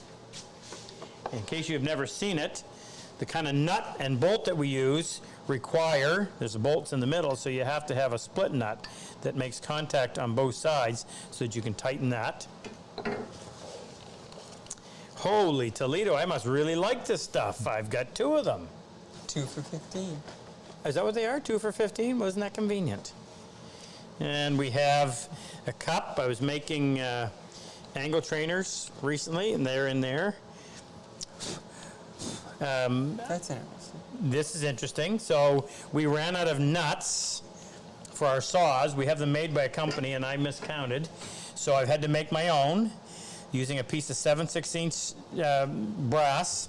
Drill a hole down through the center, tap it, cut that slot on the bandsaw, part it off on the lathe, and then put another bolt in there and flatten it off on the disc sander. What a pile of work. It's either that or we wouldn't be able to make saws. And I have numerous pairs of gloves. Why do we use those? You want to tell them, Frick? Why do we have a pocket full of rubber gloves? Not what you might think. Because we're working with brass, don't want to get the black all over my hands, and we work with swanstone, the material we make our saws out of. I don't like having that on my hands either. And I have quite a bit of this. And I got some screws and a whole lot more sawdust. And I might add that I have some very nice Robertson screws. Well, look at that, would you? Big wide threads, a tip here that does the drilling, little cutters underneath there so it'll countersink. And because those threads are so wide, it has a superb holding power in particle board or MDF. And they're on our site as well. Little old advertisement in that pocket. Lovely question. And you'll get your little bonus in the mail. Go ahead, Frick, next. All right, this one comes from Scott in Peru, Illinois. Hey, Scott. Hey, Rob, would a 5.5 plane be long enough to joint the edges of 4 to 5 boards if I got them close to square on the table saw first? Wait, how long are they? Well, I don't know how long they are, so I'll just kind of hit that with this. If you are planing long boards, the long jointer is going to do a better job, but he said I've already got the edges straight. So if the edges are already straight, and I say reliably so, then all you want to do is go in and remove the mill marks. In that case, yes, you could use the 5.5. You could use a 4.5. You could use a 4.5, but 5.5 is our favorite tool. So you could just go in there and clean off all of those mill marks. Don't make too many passes to throw it out of whack. And yes, you could. If you're starting with hand tools only and you're wanting to create a good glue joint with 2 long pieces, in that circumstance, then I would say you really ought to be using a number 7 or a number 8. I wish I could send that through the camera for you. This stuff smells. Do you ever smell this, Manoli? Yeah, I did. This is yellow cedar. Have yourself a few whiffs. Get you all worked up. Oh, that's nice. Isn't it? Hey, What? How many? how long could a board be that you could accurately joint for the 5.5? Well, that's a skill question too, because the more skillful you are, the better you're going to be at it. You know, let's say twice the length of it, maybe. Even then, I would probably lean towards a 7. The longer the sole, the more it will ride in the high spots and bring them down to one level. The shorter the sole, 4.5, the more it's going to do this, leaving it smooth but not necessarily flat. So, depending on your skill, I would lean toward the longer plane if you're new, and you can back off a little bit as you get more skillful So with it. if the board was 2 feet long, they could quite readily do it with Yeah, you could. You could. Yeah. Next question. We'll take a couple more. Then I'm gonna put Manoli on for a piece of original music, and then we're going to do our draw. Megan, are we giving away 1 or 2? We need $200 more to reach. We need $200 worth of donations in order to get that 2,000 mark, where we can then give away 2 $100 gift certificates at the end of the night. Fair? Another question? Yeah. Okay, so this one comes from Frank. Where's Frank? No, actually, it comes from 442. 446. Okay, so this one comes from Jim Sabatos in... What happened to Frank? Frank's is next. Jim Sabatos in Tucson, Arizona says, Jim. how do you cut multiple thin strips of equal thickness on a table saw? How do you cut multiple thin strips on a table saw? Of equal thickness on a Of table equal saw. thickness. You know what? That's a good question, because people probably get hurt more in the table saw dealing with small pieces of wood, Jake, than anything else. The reason is there's no mass there. The table saw kind of overpower people. They're nervous, and they end up letting go instead of maintaining control. So if I was going to cut really thin strips, the safest way is on a bandsaw. But if you're using a table saw, like the question was, number 1, don't have your blade up too high, just clear the top. Number 2, actually, let's show you this. Jake found these and ordered a bunch of them, and these are great. I'm in the process, by the way, of developing a mitered shooting board that we'll offer for sale real soon. Jake got a bunch of these. Where'd you get them from? Woodcraft. Did you buy them from Woodcraft? What other one you talking about? The one underneath? Yeah.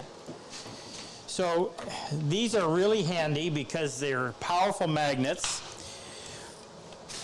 So you put them, they're just feather boards. So if I was cutting something narrow, you push in like that, and when you turn these, it locks it solid. And then you can go in. I would have one set up at the front and at the back. If you're really thin strips, you're not going to be able to push it through. You'll get it to a certain point, and back here you've got to pull it.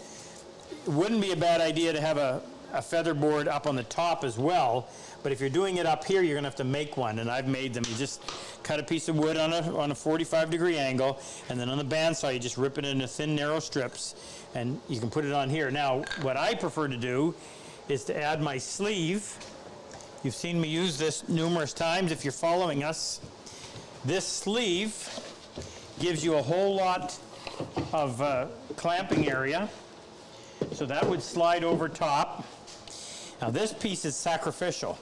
meaning it's designed to come apart and be replaced as it gets worn, and it's just about time to do that. But you could take a customized feather board and you could clamp it right up here. You could even screw it on. And with all your feather boards in place so you're not having to push it through there, you said multiples. I might not go through all this for one piece, but for multiples, absolutely. And then just go ahead and process it. Be careful when you're doing it. Keep that blade down low and buy a saw stop. I think he means Can't get hurt. cut thin strips from a thick board. Cut thin strips from a, so you're taking one piece. Oh, okay, I see what you're saying. Well, that's even simpler. You don't need this. If I was taking a thicker piece and wanting to cut off multiple thin pieces, then you would set your fence wherever you want it. Again, keep your blade so that it's not much higher, and using a good push stick. We did this on a YouTube once. And what's nice about this, keeps your hand nice and far away from the blade. I'm going to remove this so I can show it to you.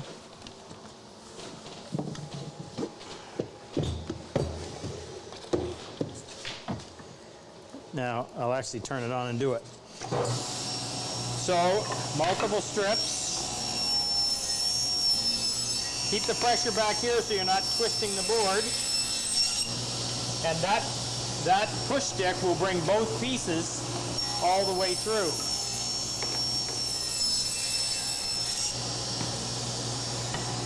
And there's your multiple strips. Now, it's pretty inevitable to get some burning. Cherry burns terribly like that, and that blade's a little bit dull, and it's also a multiple tooth crosscut blade, so it's really not designed for ripping. But if that's your question, hopefully that was your good answer. One more. Finish the night with one more question. All right, so this question comes from Frank, as we mentioned earlier. Frank? And Frank says, oh, shoot, where'd it go? Oh, yeah. He's from Cincinnati, Ohio. He says, my plane blade looks parallel to the sole, and when I plane a wide board, I get shavings heavier in the corners and almost nothing in the middle. On a light shaving, a heavier shaving gives a full shaving but leaves plane tracks on the right. Okay, so there's a couple of things. That's a really good question. I'm assuming you're working with a Wood River or a good plane. So let me just review this. When he planes, shaving is heavier on the outside edges than it is in the middle. And if he takes a really light shaving, he only has shavings on the two outside edges. Is that correct? Doesn't. Yeah, that's what I understood. Okay. So here's the first thing I would do. Take your blade out. Get a reliable straight edge, like a square. And if you're freehand sharpening, it's oftentimes something like this will happen. Up against the light, carefully set that on there, and you shouldn't see any light in the middle. In other words, if you've gone in and you may have applied, this is a tough point, it's a tough thing too when you're first learning this. If you have applied more pressure in the middle of the blade, you're literally going to hollow that out. You wouldn't think it, but you will. You're going to hollow that out, and that's going to leave contact being made on the two outside edges and not in the middle. You can verify that with your square. If you see it, then that's what happened. You got to go back and redo it. The other problem is check your lever cap, because what happens sometimes, if that's not perfectly flat and it's concave, you put your lever cap on, you cock it, all of that pressure is now being transferred to the outside edges of the chip breaker. The chip breaker is transferring it to the blade, so that's literally pushing the corners down and not the middle. That can also happen if the underside of your chip breaker has not been properly prepared. So if your chip breaker is showing a hollow spot, so all the pressure again being transferred to the outside corners, driving those corners down into the wood, leaving plane tracks, extremely annoying, and that's most likely the problem. So check your blade, check the underside of your lever cap. How do you do that, by the way? Well, paint it, take a felt tip marker and paint it. Set something up so that you're resting. Here's how I usually do it. I take my 300 grit side of my trend diamond plate, and I take my stone turned over so I'm working on the glass side. Now those two are the same height. Put that on there like that. You're not wearing anything over here because it's glass. Over here you're wearing it. Just wiggle it like that. If you've painted it black, There's another CCR tune for you, Manoli. Rolling Stone. Was that? Oh yes, thanks. Sorry, I'm not the musician. Painted black. Nice little back. That's it. That's the song. Okay. See what other ones I can hit you with. Then you would come in here like this. Just start working it. Flip it over. Now I'm making contact in the middle, so that's the opposite problem. It's not a problem if that happens, actually. It's only a problem if the contact is all on the outside. Show him a chip breaker. Chip breaker, the way you would do your chip breaker, take the screw out first. Now, I prefer to use a There's a plain blade blade down for there. this. Is there where? Where, Jake? Right there. You're right pointing, there, right I'm not underneath seeing. that stone. Oh, okay. It's got a little rust on it because that's what we use it for. So, using the 300 grit side, this is a negative angle underneath here, purposely. Set it on the edge of your stone. The opposite side is resting on the plain blade. And without going, don't go more than 1/4 of an inch in from the end. 3 fingers pressure. Move it forward and back like this. And then flip it over and check it. And you want to make sure that you're making contact all the way across. This is made out of a much softer steel, so it doesn't take long to fix it. If it was problematic, it's going to leave a burr here, so you'll need to flip it over and remove that burr. You can actually just flip it with your hand, or if you don't want to do your hand, you can use a piece of wood until you take off that burr. And then that'll function the way it's supposed to function. That was a good question, because a lot of times these things come up and people are thinking it's their sharpening, and it really isn't. So go back and check those things, and you probably should be good. Megan, did we make 2,000? Yes. The final bid, well, the bid so far, For the plane? plane is $275, and then someone suggested that those who bid up into it to donate what they bid. Someone suggested? Yeah, and they have. So Oh, wow. You guys, you beat me to it. Thank you. Appreciate it. Anything on the guitar? Or is it going to take an original song by Manoli to top that off? This is a great guitar. Sorry, it's a big purchase, I understand, but we'll be here for a while. Anybody that knows guitars knows. Yeah. So here's what we're going to do. Manoli's going to play us an original tune. Hope you enjoy it. And have they any way of finding you if they want to purchase music? Well, it's coming out here in 2 weeks, but Manoli, M-A-N-O-L-I, type in X-I-O-S, it should come up on Facebook. Manoli and the Sacred Hearts, Manoli and the South End Philosophers. But it will be out in 2 weeks, so we'll give you an update, actually. Okay, we'll leave a link. We'll get Thank Luther to put a link in and below. And when we're done, we come back, we'll do our draw for the $200 gift certificates, and we'll say our goodbyes and happy 4th of July and all that stuff. We'll wrap it up. Manoli, brother, take it away. What are you doing? Here's a song called Evangelina. It's an original song going to be coming out here in the next couple of weeks, along with a few others. And it's played on this guitar, as we said before, from the East Tennessee Luther's Guild. So here's Evangelina by Manoli.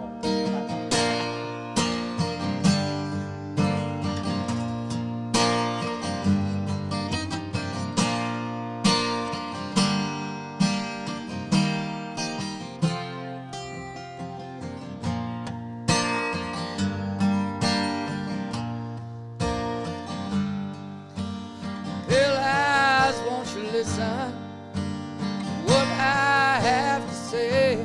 The concrete's at your back door, and you've got nowhere to pray. So lay down here beside me, tell me that you care.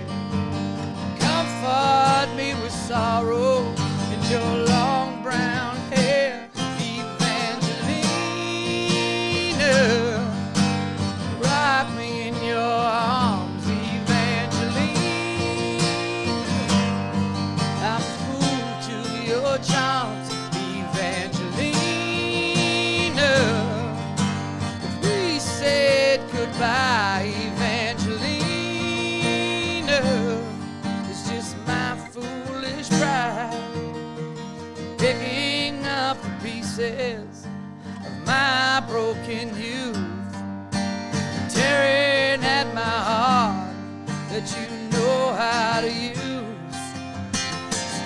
to me with kindness, kisses on my face. Lay down here beside me, girl, I just need a taste. Evangelina, rock me in your arms, Evangelina. I'm a fool to your charm, Evangelina. We said goodbye, Evangelina. It's just my foolish pride, but you're no better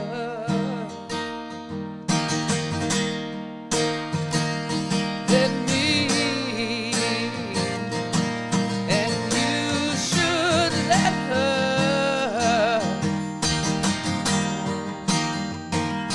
go free, like a bird up in the sky, Evangelina. Rock me in your arms, Evangelina. I'm a fool to your charm, Evangelina. We said goodbye, Evangelina. It's just my foolish pride. Oh,